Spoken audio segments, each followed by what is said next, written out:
इस वीडियो के माध्यम से हम सिंटेक्स के कुछ इंपॉर्टेंट रूल पे डिस्कस करने वाले हैं, अतः आप लोग इस वीडियो को अंत तक जरूर देखें। ये वीडियो आपके लिए काफ़ी इंपॉर्टेंट होने वाला है। जैसा कि आप देखेंगे, आइदर डॉट डॉट और, neither dot dot dot nor, और तीसरा रूल है not only dot dot dot but also. ये सिंटेक्स के बहुत ही इंपॉर्टेंट रूल है।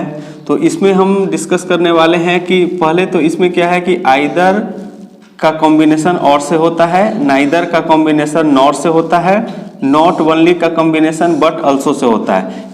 कभी कभी इस आइदर को हम इधर भी पढ़ते हैं और नाइदर को नीदर भी पढ़ते हैं। तो इसका हिंदी होता है या डॉट डॉट तो। नीदर नॉर का हिंदी होता है ना डॉट डॉट तो, और नॉट ओनली बट अल्सो का हिंदी होता है ना केवल डॉट डॉट डॉट बल्कि। तो इसमें सिंटेक्स का रूल क्या कहता है कि अगर दो सब्जेक्ट आइदर और या नाइदर नॉर या नॉट ओनली बट अल्सो से जुड़े हो तो इसमें जो बाद वाला सब्जेक्ट होता है वो इंपॉर्टेंट होता है। जैसे आइदर के बाद पहला सब्जेक्ट होगा और के बाद दूसरा सब्जेक्ट होगा, नीदर के बाद पहला सब्जेक्ट होगा और नॉर के बाद दूसरा सब्जेक्ट होगा, नॉट ओनली के बाद हम पहला सब्जेक्ट लिखेंगे और बट अल्सो के बाद दूसरा सब्जेक्ट लिखेंगे। जैसा कि अब एग्जाम्पल पे आप ध्यान देंगे, जैसा कि पहला एग्जाम्पल है आइदर ही और आई टू गो देयर। अब यहाँ पे अगर आपको ऑप्शन है इज, आर या एम में से किसी एक को चुनना तो कैसे चुनेंगे। दूसरा एग्जाम्पल हम नाइदर वाले देखते हैं, NEITHER, neither Ramesh nor his friends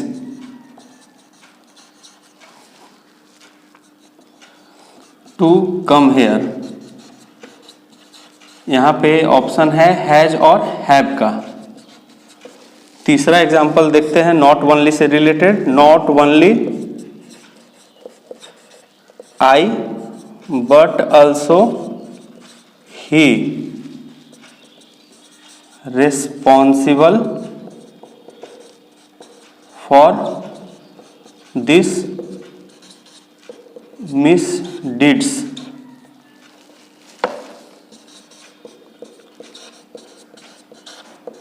तो इसमें हम सिंटेक्स का क्या रूल कहता है, अभी आपको मैंने बताया कि अगर दो सब्जेक्ट आइदर और या नाइदर नॉर या नॉट ओनली बट अल्सो से जुड़ा होता है तो इसमें बाद वाला जो सब्जेक्ट होता है वो इम्पॉर्टेंट होता है। जैसा कि आप एग्जाम्पल में देखेंगे, और उसी सब्जेक्ट को मेन सब्जेक्ट मानते हुए हेल्पिंग वर्ब या मेन वर्ब का इस्तेमाल उसी अनुसार करते हैं। जैसा कि आइदर के बाद यहाँ पे जो ही लिखा हुआ है ये हमारा मेन सब्जेक्ट नहीं है।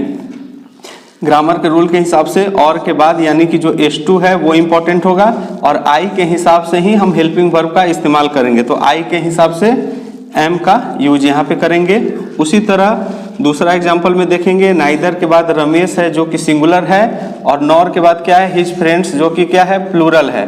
तो ये हमारा क्या है, S2 है और ये मेन हमारा सब्जेक्ट है और इसी सब्जेक्ट के हिसाब से हम हेल्पिंग वर्ब को चुनेंगे।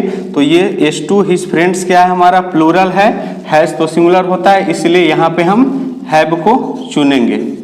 तीसरा एग्जाम्पल देखेंगे, नॉट ओनली के बाद आई है जिसके हिसाब से आई हमारा मेन सब्जेक्ट नहीं हुआ, बट अल्सो ही यहाँ पे क्या है, मेन सब्जेक्ट है। तो ही के हिसाब से अगर ऑप्शन यहाँ पे इज या आर या एम का होता तो ही तो सिंगुलर होता है, इसीलिए ही को हम मेन सब्जेक्ट मान के यहाँ पे हम इज का यूज करेंगे। तो मैं आशा करता हूं कि इस वीडियो को आप अच्छे ढंग से समझ पाए होंगे।